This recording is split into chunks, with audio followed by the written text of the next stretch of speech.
The Bachelor's format is many things: chaotic, overwhelming and not dissimilar to 3 dollops of mayonnaise, but there is one particular element that helps this batshit production resemble real-life dating in a way it hasn't before.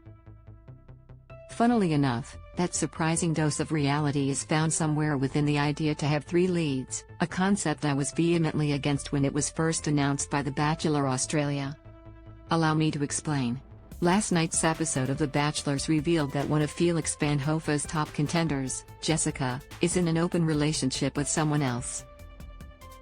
Felix was taken aback by the information but tried to understand Jessica's values, an effort that was immediately torpedoed when he told fellow lead Thomas Malicelli, "I love threesomes, just not with my wife." The following day Jessica felt an energy shift from Felix and turned to Thomas for support during a group date at Dreamworld, because Gold Coast. "I was just wanting that feedback from your perspective about whether he's still open to getting to know me," Jessica probed Thomas. Jessica continued to confide in Thomas about her overall relationship goals, whether that's with Felix or someone else, before getting emotional. "And do you know what it felt like? Normal bloody life. The good, and realistic, thing about this season of The Bachelor Australia is that the contestants have the opportunity to discuss their relationship ups and downs as they happen with someone who's not a producer or dating their boyfriend. They have sounding boards who aren't competing with them for a man, or for television ratings, because there is more than one bachelor to speak to, and as a result they have roomies who aren't dating the same person. It's wild from a production standpoint but also important from a personal investment perspective, and to increase the relationship's overall longevity. Talking to others about developing relationships is actually a really normal process to go through when evaluating your feelings.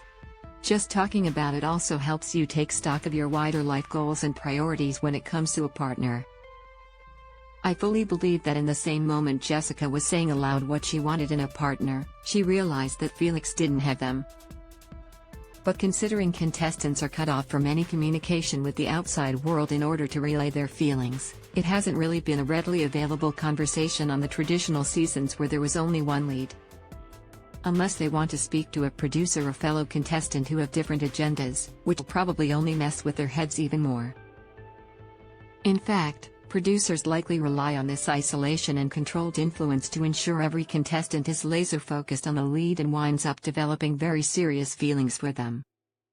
Perhaps even falling in love based off a handful of dates and no alone time. I hear it's a trend. The Bachelor's format has upped the ante on the opportunity Becky and Ellie Miles' men were afforded during their season of The Bachelorette, where contestants could confide in the sister they weren't pursuing for advice. Blood bias is real, though. At least these 3 blindingly white mice, Felix, Thomas and Jed McIntosh, couldn't have spent much more time together than press commitments before filming began. Some would say it's the perfect level of bro code for their prospective partners to benefit. They know enough to impart advice, but not too much that they won't take into account another perspective. Or 10. By the same token, the men on the Miles Sisters season could confide in each other, the other contestants on the show, because not all of them were dating the same woman, making it not that weird to talk about how well or badly your date went. To assess. To digest. It's actually a very important step in understanding your feelings in the same way writing shit down helps you process things. It's about time The Bachelor Australia's female contestants were afforded the same opportunity rather than fall into the usual producer trope of nasty and unhealthy competition. Once Tash leaves, I hope to sit back and watch the sisterhood support each other on their quests for a lifelong dick no one else is interested in. Because that's how it should be. Just like every detail of The Bachelor Australia previously worked to ensure the contestants fight over the lead and fall in love by the end of the 8 or so weeks, every minor change has the ability to bring Channel 10's puppets back to reality and give them more control over their decisions. And if you think back to the Miles Sisters season, it didn't last long with the chosen suitors Pete Mann and Fraser Neat after the cameras stopped rolling.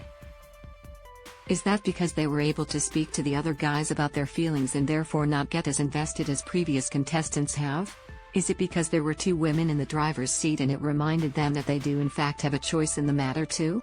Add one more lead to the mix with this season of The Bachelors and you've got even more of a mental snap back to reality that The Bachelor is not the only person you could possibly be happy with. There's also a higher chance of genuinely being attracted to at least one of them, rather than the contestants convincing themselves they are because there's no one else around.